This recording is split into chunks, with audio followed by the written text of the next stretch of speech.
Hello and welcome to another Tabletop Games Blog Saturday review. The pub was quiet after the lunchtime rush. It was a chilly autumn afternoon, so the hearty lunch just hit the spot. Now we were sitting there playing a card game, with a pint each by our sides. While the meal had filled us up, we still fancied something savoury. We just needed a small snack that the two of us could share. Nothing fancy. Something simple would do.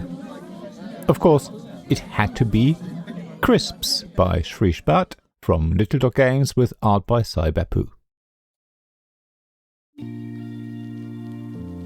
Designing a two-player only game is always a challenge. Every action in the game becomes more important, more crystallized, because there are only two of you. It's a direct face-to-face confrontation. There are no other players to blame or create alliances with. Larger player counts create chaos and distractions that two-player games often can't replicate. That's particularly true for climbing and shedding games, which thrive on the unpredictability more players create. With only two people, these types of games can easily become repetitive or overly procedural. Crisps has risen to the challenge though, and somehow solved it brilliantly. Instead of relying on multiplayer chaos, it creates an interesting tension through constantly evolving hands and some pretty difficult tactical choices, as well as the delicious temptation of having to choose between a face-up and a face-down card to add to your hand at the end of a round. After reading the rules of Crisps, you expect a very mechanical and stilted game with very simple decisions. You don't get any idea of how amazingly dynamic the game actually plays. Crisps is a game of short, high-pressure exchanges that slowly nudge you closer to your goal of emptying your hand of cards. You have to take risks and work on your timing to eke out a victory. Yet the excitement means that the game feels very quick, and when you time it, you will see that it actually took a little longer than you thought. At the same time, you immediately want to play again. But I'm getting ahead of myself. I should leave my conclusions to the end of the review, not share them with you right at the beginning. So let's step back and talk about what Crisps actually is. Setting up Crisps is super quick. Shuffle the deck, deal out 12 cards each, turn the rest into a draw deck and put a single card face up beside it. That's it. On your turn you want to play a combination of cards, because your goal is to be the first to empty your hand. The next player has to beat your combination or pass, which is sometimes best and allows you to get a better hand. A combination is either a single card, a pair, a sequence or stair, which is basically multiple sets of the same sequence, like 1, 2, 3, 1, 2, 3. Triples and quads are also possible. There are certain ways of beating a played combination which the rulebook explains in a slightly intimidating way, which is further complicated by the so-called C cards, which are technically the highest number but cannot be used in sequences or stairs, but also allow you to play a special combination after a standard combination. It really sounds very complicated, but as you play it will all make sense. So teaching the game is actually really quick. When you start playing, you will be surprised by how sharp and energetic the game is. Unlike in Scout, where players slowly build up a hand, in Crisps there are many short bursts of small tactical exchanges. You start with a pair, I reply with a higher pair, you beat that with a triple, and then I pass.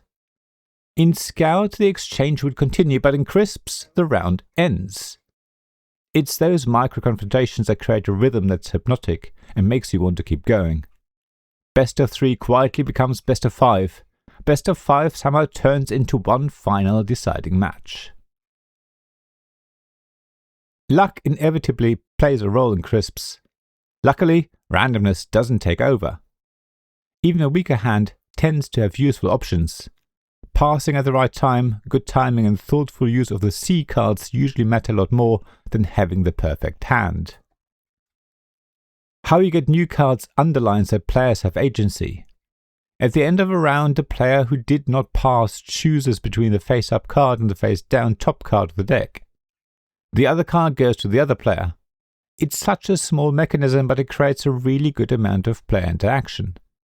Taking the face-up card can strengthen your hand, but denying it to your opponent can feel even more important. It's these tiny moments of psychological warfare that emerge all the time from what is otherwise a very crisp structure.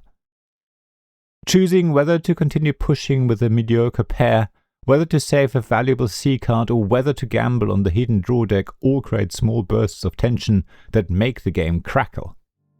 Every round is filled with these little moments of risk management and tactical adaptation. Actually, speaking of C cards, I think they are the stars of the show. On one level, they're the highest number in the deck, yet because they can't be used for every combination, they are also limiting. At the same time, they unlock the option of playing special combinations, which you may not want to give your opponent. It is their contradictory nature that gives Crisps much of its personality. It's not something I've seen in other games in the genre before. Holding several Cs can feel brilliant one moment, and extremely inconvenient the next. Using them correctly can be the difference between victory and frustration. Sai Beppo's illustrations bring the game alive. Crisp is all about, well, crisps. That's a very simple and maybe a little boring topic, but the artwork really embraces it with an inviting and playful, but also very clean card design. While crisps themselves are more of a superficial facade and could have been replaced with any number of other foodstuffs, they do give the game a playful identity that really suits it.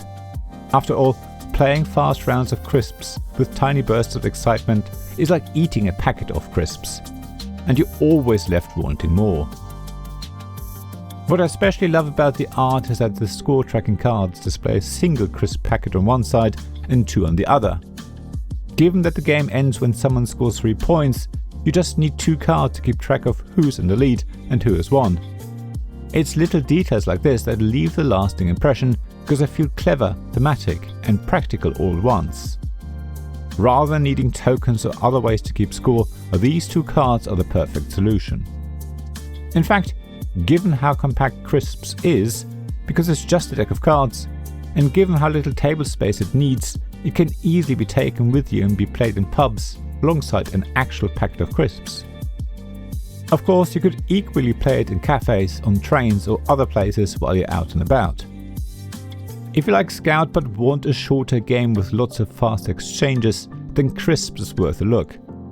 In fact, I think you can easily have both games in your collection. Crisps creates a similar but distinctly different gameplay experience, which is perfect when there are only 2 of you. Thank you for listening to this Tabletop Games Blog Saturday Review podcast. Please check the description below for links mentioned in this episode, as well as to the written version of this article on the blog. If you enjoyed this episode, please subscribe, give us some stars or leave a review.